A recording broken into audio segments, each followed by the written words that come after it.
শুভ সকাল বন্ধুরা, কেমন আছো তোমরা সবাই? আশা করছি খুব ভালো আছো। তো আমরাও ভালো আছি। নতুন একটা ব্লগে অনেক অনেক স্বাগত, অনেক অনেক ভালোবাসা।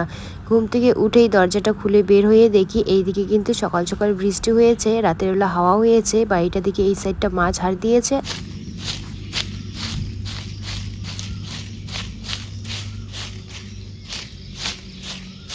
বাইরের দিকে এখন ঝাড় দেওয়ার জন্য আমি চলে আসলাম। ঝড় বৃষ্টির জন্য দেখো রাতে খুব ঝড় হয়েছিল, মানে হাওয়া উঠেছে প্রচুর, তার মধ্যে বৃষ্টি একদম পাতা একদম ভর্তি হয়েছে বাড়িঘর। হাওয়া বৃষ্টি হলে যতটা না ভয় লাগে তার থেকে ভয় লাগে বিদ্যুৎ চমকালে। বিদ্যুৎ চমকালে আমি শুয়ে থাকতেই পারি না, উঠে বসে থাকবো। তবে হাওয়া হলে অতটা কেন জানি না আমার ভয় লাগে না।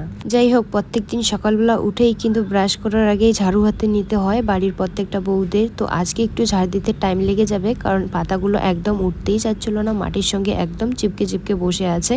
তো তার জন্য এই ছোট ঝাড়ুটা নিয়ে এসেছি, এই ঝাড়ুটা দিয়ে তুলে নিয়ে নিচ্ছি। গ্রামের বাড়িতে তো প্রত্যেকটা বাড়িতে উঠান বাইরে কিন্তু অনেকটাই বড় বড় থাকে, যদিও বা আমার বাবার বাড়িতে কিন্তু উঠানটা বড়, আবার চারিদিকেও কিন্তু বড় বড় মাঠের মতো একদম আছে।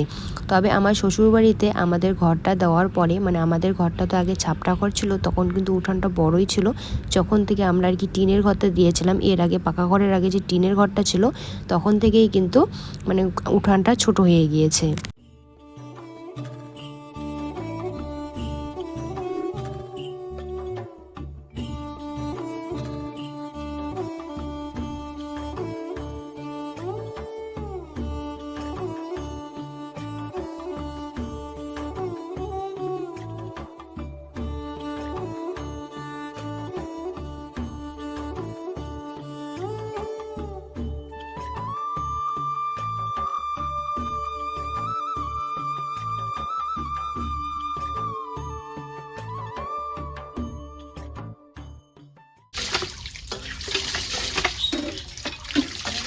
বাইরেটা ঝাড় দিতে অনেকটা টাইম লেগে গিয়েছে, আর তার মধ্যে এত গরম লাগছিল, যেহেতু গরমের দিন, তার মধ্যে একটু কাজ করলেই কিন্তু গরম লেগে যায়। বেশি একটা থালা বাসন ছিল না, কালকে মেজে রেখে দিয়েছিলাম রাতের বেলা, পরে মামাম খেয়েছিল, তার জন্য একটা থালায় মাজলাম।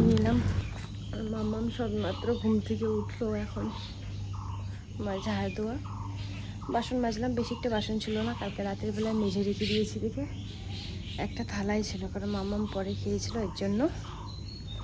আর দেখো ঘুম থেকে উঠে এই যে দুয়ারের মধ্যে বসে আছে। চলো ব্রাশ করবে, চলো জুতো পরো, এই যে জুতো। ঘুম থেকে উঠে অলস লাগে, তার জন্য এখানে বসে আছে, আর এইদিকে আমি মুখটা ধুয়ে নিয়ে নিলাম। তো চলো মামামকে ব্রাশ করিয়ে দিই। আজকে সকালে আমরা খাবো ছাতু। এই যে এখানে ছাতু আছে, মামাম আর আমি খাবো। এখানে একটুখানি চা আছে, আর এখানে দুধ আছে। তো এগুলো দিয়ে আজকে সকালের খাবারটা সেরে নেব। অনেকদিন পর আজকে ছাতু খাচ্ছি। এখন এই ছাতু জিনিসটা বেশি একটা লোক বানায় না, যেহেতু বর্মা বানিয়েছে, তাই কালকেই দিয়েছিল মামাম, তো সন্ধ্যার টাইমে একটু খেয়েছিল, কিন্তু আমি খাইনি। তো এখন একটু খেয়ে দেখে নেবো কেমন লাগে। মামামের স্কুল যায়নি, শুরু হয়ে গিয়েছে, তার জন্য কিন্তু আমার চাপটা বেশি পরিমাণে হচ্ছে, মানে একা হাতে সব কিছু সামলাতে হচ্ছে। যত সকালবেলা উঠি না কেন, কিছুতেই টাইম মেনটেন করতে আমি পারছি না। তবে সকালবেলা উঠে আজকে ছাতু খেয়ে নিয়েছি মামাম আর আমি। তারপরে ঘরটা বিছানা পরিষ্কার করে নিয়ে ঘরটা ঝাড় দিয়ে এখন স্নান করে এই যে ঠাকুর পুজো দিয়ে নিচ্ছে। এদিকে আবার বেলা দেখি টাইম শুধু দৌড়াচ্ছে। তো আমরা বেরিয়ে পড়েছি স্কুলের উদ্দেশ্যে। এই যে হচ্ছে মাম্মাম, রোদ নেই তবুও ছাতা নিয়েছি, কারণ কোন সময় বৃষ্টি আবার চলে আসবে, যদি আসার সময় আবার বৃষ্টি চলে আসে। এখন তো ওইখানে গিয়ে বসেই থাকতে হবে। হেঁটে হেঁটে যাচ্ছি রোডের ওই দিকে, তারপরে এইখান থেকে আবার টোটোতে যেতে লাগবে। কি টিফিন নিয়ে আসো না? পুরি? এখানে তো পুরীর দোকানেই নেই। ও সবসময় শুধু পুরি খেতেই ভালোবাসে, বলে কি মামা আমি পুরি নিব পুরি নিব। তো চলো দেখি ওকে কি টিফিন দেই। আর পুরীর দোকান এখানেই নেই যে পুরি দেবো ওকে। স্কুল থেকে এসে একটু শুয়েছিলাম, কারণ গরমে বসে থাকতে থাকতে খুব ক্লান্ত লাগে, তো তার জন্য এসে একদম ভালো লাগে না, কোনো কাজও করতে ইচ্ছা করে না।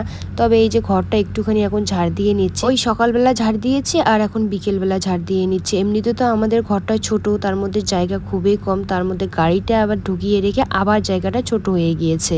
তুমি যত বড় ঘর দাও না কেন, ঘরের মধ্যে যদি জিনিস না থাকে তাহলে কিন্তু ঘরটা একদম ভালো লাগে না, একদম ফাঁকা ফাঁকা লাগে দেখতে। আমাদের দাদাদের ঘরগুলো কত বড় বড় দিয়েছে, তখন আবার ওই ঘরের জিনিসও কিন্তু আনতে লাগে, যেমন ড্রেসিন আলনা তো থাকেই, তার মধ্যে গডরেজ। তো আমার ঘরে গডরেজ আনার জায়গায় রাখবে না, মানে থাকবে না, ইচ্ছা করলে আনতে পারি, তবে জায়গায় নেই রাখার, তো কোথায় এনে রাখবো, তো তার জন্য কিন্তু আর নিয়ে আসা হয় না। তো ঘরটা পরিষ্কার করে নিয়ে নিলাম, আর এখন দুধটা জাল দিয়ে নেবো, যেহেতু গ্যাস শেষ। এই যে এখান থেকে সুপারি যে আছে, সুপারির পাতাগুলোর এই যেগুলো কেটে রেখেছে, তো এগুলো দিয়ে আর কি দুধটা জাল দিয়ে নেব।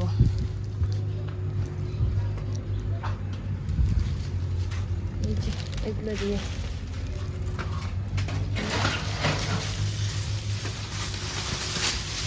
ঘরটা ঝাড় দিয়ে বের করে দুধটা জাল দেওয়া হয়নি দুপুরবেলা। তো দুপুরবেলা তো আজকে সকালবেলায় ভাত রান্না হয়েছে, দুপুরবেলা আর আজকে কিন্তু ভাত রান্না হয়নি। ভাত রান্না হলে পরে ওইখানেই কিন্তু বসিয়ে দেওয়া যায়, তাহলে কিন্তু ওইদিকে দুধটা জাল হয়ে যায়।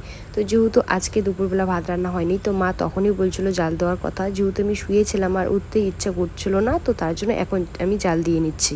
আর এই পাতাগুলো দিয়ে জাল দিলে না ছাইগুলো উড়ে উড়ে গিয়ে ওই দুধের মধ্যেই পড়ে। তো যাই হোক বন্ধুরা, ভিডিওটা এই পর্যন্তই। ভিডিওটা যদি ভালো লাগে লাইক কমেন্ট করে দিও, চ্যানেলটাকে সাবস্ক্রাইব করে দিও।